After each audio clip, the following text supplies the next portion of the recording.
Merci Madame la Présidente, Monsieur le rapporteur, mes collègues. La fibrillation, trouble du rythme cardiaque pouvant conduire à une mort subite, est encore la cause de près de 50 000 décès par an dans notre pays. Le comportement et l'action des premiers témoins dans les minutes suivant la perte de connaissance sont déterminants pour la survie d'une victime. Encore faut-il que ces témoins soient en capacité d'agir. Or, en matière de sensibilisation et de formation aux gestes qui sauvent, la France est loin de répondre aux standards de base et accuse un retard certain sur ses voisins européens. Notre groupe partage largement votre constat sur la nécessité d'améliorer l'éveil aux gestes qui sauvent, et ce, dès le plus jeune âge.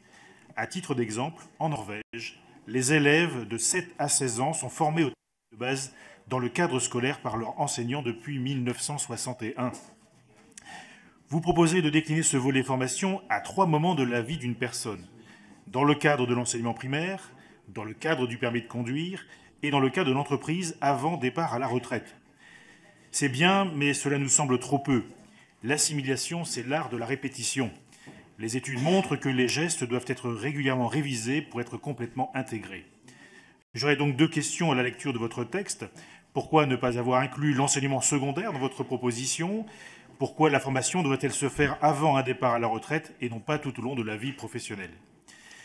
Pour la partie consacrée aux défibrillateurs automatisés externes, les DAE, je ne peux que partager votre ambition, puisqu'elles s'inscrivent dans le prolongement de la loi portée par mon prédécesseur, Jean-Pierre Decolle, avec lequel j'ai eu le plaisir de collaborer sur cette thématique.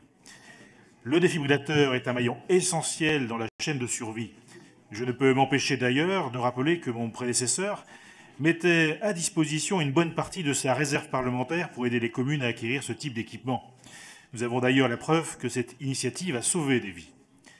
Si le réseau de DAE commence peu à peu à mailler notre territoire, nous devons améliorer la signalisation afférente pour que nos concitoyens soient en capacité de les utiliser. Votre proposition y participe et nous y souscrivons.